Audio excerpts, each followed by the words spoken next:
Good morning, class 6th. Today we shall start chapter 4 of our Hindi book.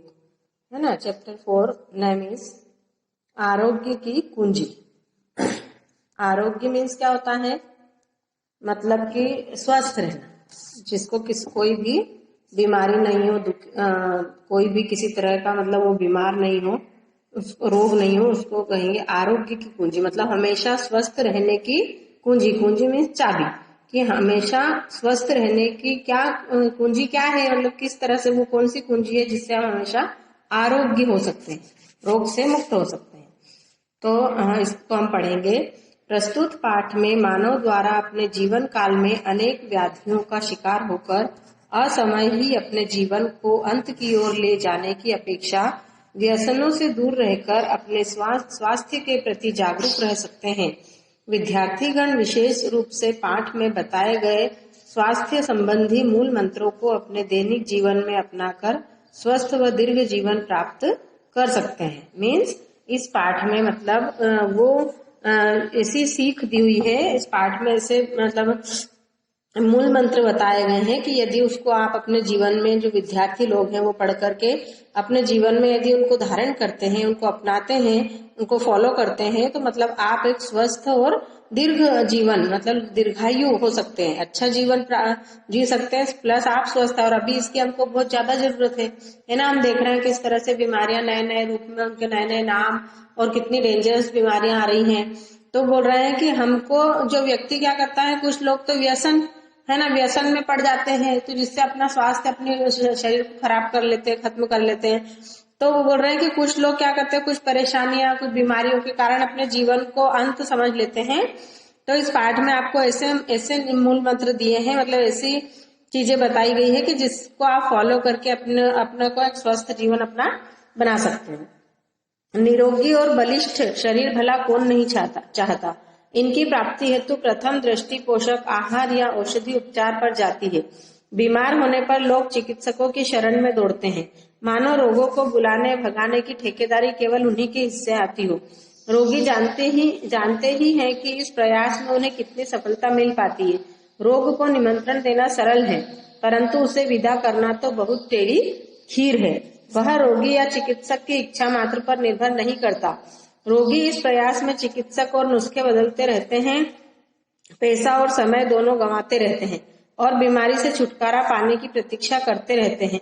ऐसे जीर्ण शीर्ण रोगियों से मोहल्ले पड़ोस और छोटे बड़े अस्पताल भरे मिल ही जाएंगे. यही बात पौष्टिक आहार के स्वास्थ्य संवर्धन के संबंध में है. मीन्स वो बोल रहे हैं कि कौन नहीं चाहता निरोगी होना, कौन नहीं चाहता कि उसका अच्छा बलिष्ठ मतलब बलवान, अच्छा स्वस्थ हेल्दी शरीर हो, निरोगी हो, सभी चाहते हैं. और इसके लिए अगर हम देखें कि हमको निरोगी रहना है, हमको अच्छा हमारी हेल्दी बॉडी रखना है, तो उसके लिए सबसे पहले हमारे ध्यान में क्या आता है कि हमको पौष्टिक आहार लेना चाहिए, खाना अच्छा खाना चाहिए. लेकिन इसके बाद जब भी हम इसके बावजूद भी यदि कोई बीमार हो जाता है तो कहाँ दौड़ते हैं वो, चिकित्सकों मतलब हॉस्पिटल्स में डॉक्टरों के पास जाते हैं. जैसे कि रोग को भगाने की जिम्मेदारी सिर्फ चिकित्सकों को ही है ना. बल्कि हम कुछ चीजें ऐसी होती है जिसको हम घर पे भी फॉलो करके अच्छे हो सकते हैं, अपने स्वास्थ्य शरीर को स्वस्थ रख सकते हैं. तो इसके बाद वो बोलते हैं कि अगर डॉक्टर के पास जाने पर भी उनको, एक डॉक्टर के पास गए और वो ठीक नहीं हुए, तो फिर क्या करते हैं, वो डॉक्टर बदल लेते हैं, है ना. मतलब वो बोल रहे हैं कि इस तरह से रोग को निमंत्रण देना तो सरल है. मतलब हम लापरवाही यदि हमारे खाने पीने में करेंगे, स्वस्थ अपने साफ सुथरा स्वच्छ नहीं रखेंगे, तो हम बीमारी को निमंत्रण, रोग को निमंत्रण तो जल्दी से दे देते हैं, सरल है वो तो. लेकिन जब अगर कोई सी बीमारी आ जाती है तो उसको विदा करना, मतलब उसको खत्म करना बहुत टेढ़ी खीर है. फॉर एग्जाम्पल कोरोना है ना. कोरोना आ तो गया, आने में उसको क्या देर लगी, पूरा कितना फैल गया, पूरे वर्ल्ड में आज फैल गया. लेकिन उसको विदा करना एक टेढ़ी खीर के ही समान है ना. मतलब उसको विदा करना कितनी मुश्किल, कितने लोग जतन कर रहे हैं, सैनिटाइजर, सोशल डिस्टेंसिंग, स्कूलें आपकी लोगों की बंद हो गई है. तो ये मतलब उसको विदा करने के ही सब तरीके के, किसी भी तरह से वो चला जाए, वो और फैले नहीं. इसके लिए लोग क्या करते हैं, पैसा और समय दोनों गंवाते हैं, है ना. कि कहीं से भी बस हमको ये एक डॉक्टर नहीं, दूसरा डॉक्टर, दूसरा नहीं, तीसरा डॉक्टर बदलते रहते हैं. तो कहने का मतलब कि ऐसे जो बीमार दुखी लोगों से आप देखो तो हॉस्पिटल में जाओ कितने लोग भर्ती हैं, है ना. आपके मोहल्ले में ही देखो कितने लोग बीमार हैं. तो इस तरह से ये आपको मिल जाएंगे. धनी लोग आमतौर से ऐसा भोजन करते हैं जिसे पौष्टिक कहा जा सकता है। केमिस्ट्रों की दुकानें टॉनिकों की बोतलों और पौष्टिक खाद्यों के डिब्बों से भरी रहती हैं। विटामिन, मिनरल तथा ताकत की अन्य गोलियां बाजार में खूब बिकती हैं, परंतु इन्हें सेवन करने वालों में से कितनी तंदुरुस्ती बढ़ी, यह खोजने पर केवल निराशा ही हाथ लगती है। यदि उनमें कोई तथ्य सत्यता रहा होता तो उनका तथा उनके परिवार वालों का शरीर सर्वथा निरोग पाया जाता। यदि वे दूसरों के रोग भगा सकने में समर्थ हैं तो अपने तथा अपने परिजनों के शरीर को रुग्ण क्यों रहने देते। मतलब वो बोल रहे हैं कि जो अमीर लोग होते हैं वो तो आमतौर पर ऐसा भोजन करते ही हैं पौष्टिक, तो फिर वो क्यों बीमार पड़ते हैं। क्या अमीर लोग कभी बीमार नहीं पड़ते है ना। तो कहने का मतलब यही कि अमीर लोग अगर पौष्टिक भोजन करते हैं वो भी बीमार पड़ते हैं। फिर जो जिनके पास केमिस्ट्रों की दुकान है, मतलब जिनकी मेडिकल्स हैं, उनके पास तो कितनी टॉनिक की बोतल और कितने सारे हेल्दी मतलब खाने रहते हैं, विटामिन, मिनरल, सब कैल्शियम सबकी गोलियां भी रहती हैं। तो क्या वो उनको खाने से वो फिर उनके घर में तो किसी ने बीमार होना ही नहीं चाहिए। एक डॉक्टर के घर में तो किसी को कुछ तरह की बीमारी होना ही नहीं चाहिए, लेकिन ऐसा होता है क्या? नहीं, है ना। कहने का मतलब कि बीमार तो हर कोई हो सकता है। अगर ऐसा होता तो जो डॉक्टर है, जो मेडिकल वाले, उनके परिवार वाले कभी भी बीमार ही नहीं होते, लेकिन बीमार तो उनके घर में भी होते हैं सब। इसी प्रकार यदि पौष्टिक खाद्यों से बलिष्ठता मिली होती, यदि निर्धनों की बात छोड़ भी दी जाए तो कम से कम धनी लोग तो पहलवान स्तर के रहे ही होते। उन्हें भला किस आहार की कमी है, वे तो पौष्टिक ही खाते हैं और खा भी सकते हैं। ऐसी दशा में उन्हें दुर्बल क्यों रहना चाहिए। पुष्टि की दवा बेचने वाले केमिस्ट एवं निर्माता तो बलवान रहने ही चाहिए थे। च्यवनप्राश, शिलाजीत, मकरध्वज आदि बनाने वाले तथा उनका आकाश पाताल जैसा विज्ञापन करने वालों की जरा जीर्णता का कष्ट क्यों भोगना पड़ता। ये लोग तो इन पौष्टिकों का उपयोग कर पुनः यौवन का लाभ ले ही सकते थे, पर ऐसा होता कहाँ है। लगता है आरोग्य की आकांक्षा के लिए केमिस्ट्रों और चिकित्सकों के पीछे दौड़ने में मृग तृष्णा जैसी भांति के अतिरिक्त तो कुछ सार नहीं है। मानवीय मस्तिष्क पर छाए हुए अगणित अंधविश्वासों में अपने किस्म का यह एक बहुत ही भोंडा, भद्दा किंतु अति व्यापक अंधविश्वास है कि स्वास्थ्य संवर्धन में पौष्टिक खाद्य और रोग निवारण में औषधियों का आश्रय लेने से काम चल सकता है। इनका आपत्ति काल में उपयोग तो किया जाता है और होता भी रहेगा, किंतु इसका प्रभाव तात्कालिक एवं स्वल्प है। यह इतना ही नहीं, जिसके आधार पर दुर्बलता हटाने और रुग्णता को मिटाने के लिए निश्चिंत रहा जा सके। मीन्स कहने का मतलब वो यही बोल रहे हैं कि यदि जो पौष्टिक खाद्य, वो मतलब पौष्टिक खाना है, और जो भी जितनी जैसे दवाइयां हैं जो कि मेडिकल्स पे मिलती हैं, जैसे कैल्शियम की गोलियां, है ना। तो इस तरह से अगर ये वो बोल रहे हैं कि अगर ये है तो फिर चलो गरीब लोग तो बीमार होते, लेकिन जो धनी लोग हैं, अमीर लोग हैं, वो तो मतलब पहलवान ही बने रहते और अच्छे हेल्दी बॉडी उनकी रहती। लेकिन उसके बाद भी वो बोल रहे हैं कि जो ये इस तरह से जो दवाइयां, च्यवनप्राश बनाने वाले और अलग तरह के इतने सारे जो सेरेलेक बनाने वाले हैं, तो ये लोग भी फिर मतलब कभी बनाते तो हैं और वो उसका टाइटल कैसा करते हैं, आप देखते हैं टीवी में एड कैसा आता है ना, जैसे कि उसको खाने के बाद फिर वो हमेशा कभी कोई बीमारी नहीं पड़ेगा। लेकिन वो बोल रहे हैं कि ये सब एक मृग तृष्णा के समान है, कि बस वो हमको देखने में ही अच्छे लगते हैं, लेकिन जरूरी नहीं कि हम वो खा रहे हैं तो हम कभी बीमार पड़ेंगे ही नहीं। और वो बोल रहे हैं कि ये हमारे समाज में एक ऐसा अंधविश्वास के जैसा फैल गया है कि फिर भी लोग मतलब वो कितना भी महंगा हो तो अपने बच्चों के लिए लाते ही हैं, उनको देते ही हैं। तो वो बोल रहे हैं कि इसका उपयोग तो किया जा सकता है आपत्ति काल में, मतलब कि ठीक है, ये हमको कुछ हद तक, कुछ लिमिट तक मतलब लोगों से लड़ने की बचाते हैं, शक्ति देते हैं, लेकिन एक ये स्वल्प है, मतलब बहुत कम है। और इसको हटाने के लिए मतलब हम सिर्फ ये खा करके मेडिकल से टॉनिक की बोतल ले आए, है ना, डॉक्टर से टॉनिक की दवाई ले ली, और ये ला करके हेल्दी खाना खाकर ही हम सिर्फ आरोग्य नहीं रह सकते। इसको हम सिर्फ ये खाकर ही ऐसा निश्चित नहीं रहे कि अब हमको कोई बीमारी नहीं होगी। वास्तव में आरोग्य की कुंजी उन आदतों में छुपी है जो आहार विहार के चयन करने तथा अपनाने के लिए उत्तरदायी है।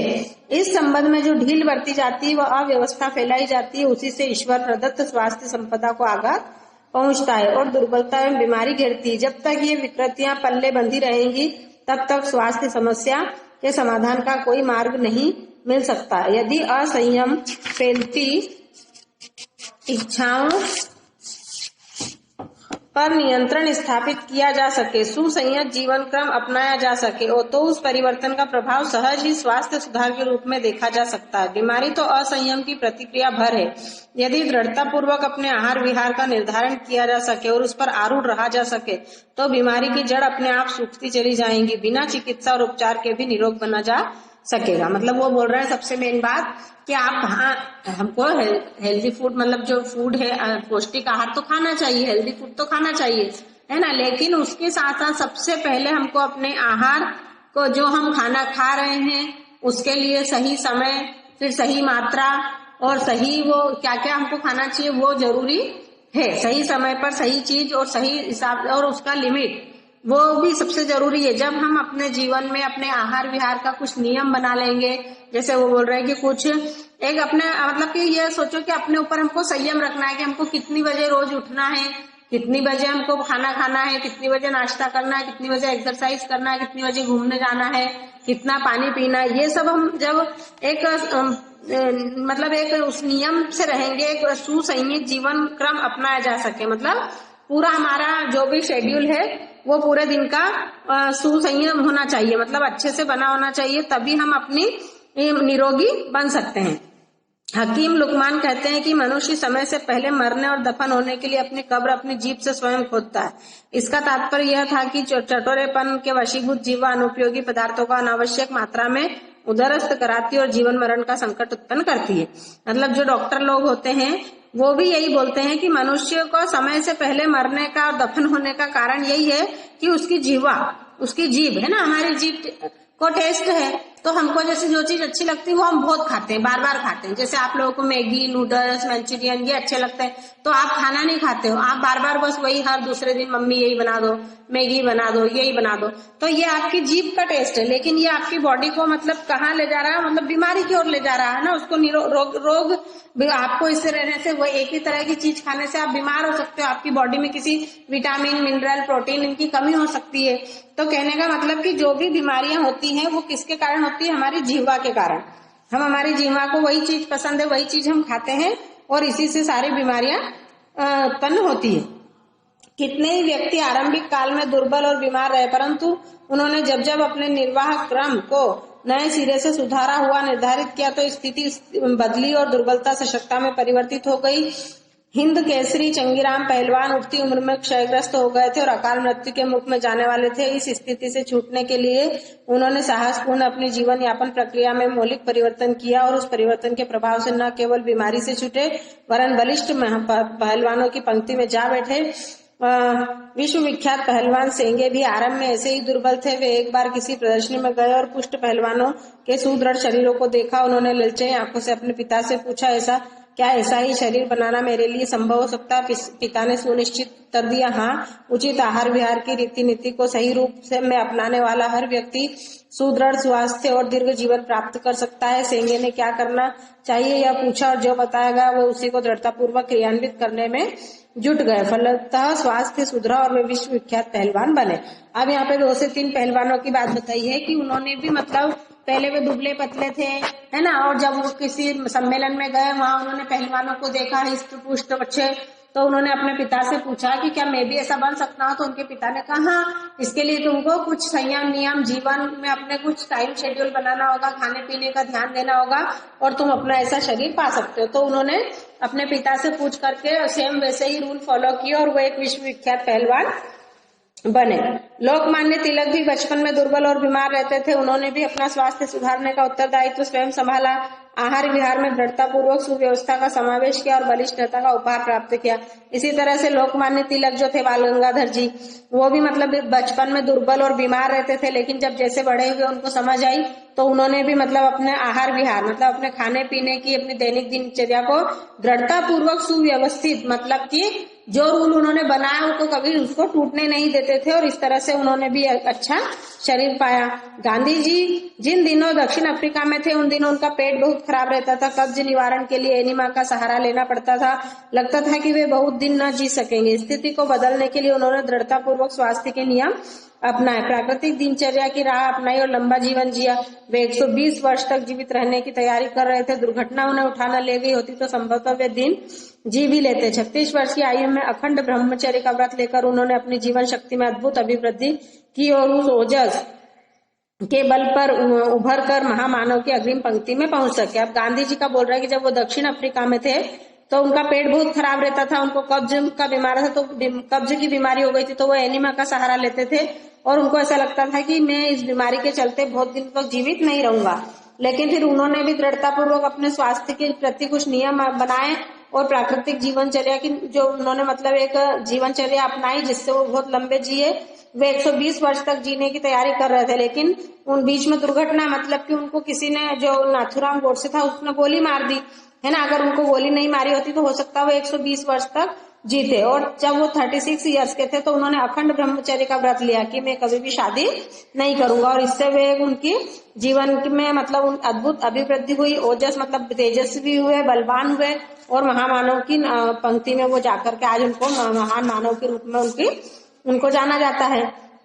ऐसे असंख्य उदाहरण सर्वत्र मिल सकते हैं जिसमें नियमित और व्यवस्थित दिनचर्या अपनाने वालों ने स्वास्थ्य संवर्धन में सफलता पाई और कायाकल्प जैसे उदाहरण प्रस्तुत किया। स्वामी दयानंद सरस्वती की बलिष्ठता प्रसिद्ध है। उन्होंने एक बार 2 बलिष्ठ सांडों को आपस में लड़ते देखकर उनके सींग पकड़कर बलपूर्वक अलग करके पीछे धकेल दिया था, है ना। बग्घी को पकड़कर घोड़ों के 1000 प्रयत्न करने पर भी उसे आगे न बढ़ने देना का भी ऐसा ही घटनाक्रम है। इससे ब्रह्मचर्य का प्रताप ही कह सकते हैं। वनवासी भील व कोल अभावग्रस्त जीवन व्यतीत करते हैं किंतु संयमशील रहकर आजीवन बलवान बने रहते हैं। यदि स्वास्थ्य मर्यादाओं का उल्लंघन न किया जाए तो ईश्वर प्रदत्त आरोग्य सहज ही आजीवन अक्षुण्ण बना रह सकता है। मीन्स वो बोल रहे हैं कि जो स्वामी दयानंद, ऐसे हमको कई उदाहरण मिलेंगे जिन्होंने मतलब व्यवस्थित जीवनचर्या को अपना करके बहुत स्वास्थ्य लंबा जीवन जिया। फिर उन्होंने एक और उदाहरण दिया स्वामी दयानंद सरस्वती जी का कि जब 2 सांड लड़ रहे थे, अब 2 सांड के बीच में कोई जाने की हिम्मत करता है क्या? वही कर सकता है जिसको अपनी ताकत पर भरोसा, और जो ताकत रखता है सांड से भी ज्यादा। तो उन्होंने उनके सींग पकड़ करके उनको अलग अलग कर दिया। इसके बाद उन्होंने एक घोड़े, अब घोड़े में कितनी ताकत आती है, तो उन्होंने बग्घी को पकड़ करके उसको भी पीछे कर दिया। इस तरह से वो बोल रहे हैं कि वनवास में जो लोग रहते हैं, वनवासी जो भील लोग रहते हैं, वो भी मतलब अभावग्रस्त, उनके पास क्या ज्यादा उनको चीजें मिलती है, लेकिन वो संयमशील रहकर मतलब उनको जो चीज उनको उनके शरीर को स्वस्थ रखे वही चीज वो खाते हैं। और इस तरह से अगर हम बोल रहे हैं कि मर्यादाओं का हम उल्लंघन ना करें, कि हमारे शरीर को जिस चीज की जितनी जरूरत है उतना ही खाएं, और उसके साथ साथ हम कुछ हमारी जैसे एक्टिव हमारा टाइम शेड्यूल बनाए कि हमको कितनी बजे उठना है, कितनी बजे खाना है, कितना खाना है, तो उससे हम मतलब आजीवन अक्षुण्ण बना रह सकता। हम मतलब आरोग्य, ईश्वर ने तो हमारा एक शरीर, स्वस्थ शरीर दिया है, तो उससे हम स्वस्थ रह सकते हैं और अपने स्वास्थ्य को बनाए रख सकते हैं। ठीक है, अब इसके बाद आपके जो क्वेश्चन आंसर्स हैं वो मैं आपको सेंड कर दूंगी, तो आप राइट कर लेना। देखो यहाँ पर 2 रामचंद्र महेंद्र जी के कुछ वाक्य दिए हैं। दूध पीने वाले शीश जैसी निर्दोष हंसी हंसता है, वैसे ही हंसी मस्ती बिखेरने वाली हंसी कष्टों को विदा करने की अथक दवा है। मतलब जिस तरह से जो छोटा बच्चा होता है दूध पीता, वो कैसे हंसी हंसता तो हमको कितना अच्छा लगता है ना। वैसे ही वो बोल रहा है कि हम हंसी जो होती है वो सभी तरह के कष्टों को विदा कर देती है, और एक सभी तरह के दुखों को दूर करने की एक अच्छी दवा क्या बताई है? हंसी। कि आप हमेशा हंसते रहो तो भी हम बीमार नहीं पड़ते हैं। कष्ट और विपत्ति मनुष्य को शिक्षा देने वाले श्रेष्ठ गुण है, जो साहस के साथ उनका सम्मान करते हुए विजयी होते। लोकमान्य बाल गंगाधर तिलक का स्लोगन है कि जो कष्ट आता है हमारे ऊपर, जो भी हमको बीमारी आती है या दूसरा परेशानी दुख आता है, तो या कोई सी भी परेशानी आती है, तो वो मनुष्य को हमको उसको शिक्षा देने वाले श्रेष्ठ गुण समझना चाहिए। और जो उनका सामना साहस के साथ करते हैं वो विजयी होते हैं, और जो नहीं करते हैं वो हार जाते हैं। ठीक है, अब इसके क्वेश्चन आंसर्स में जो आपको सेंड कर दूंगी, तो आप अपनी फेयर कॉपी में राइट कर लेना। Okay, thank you, good day now.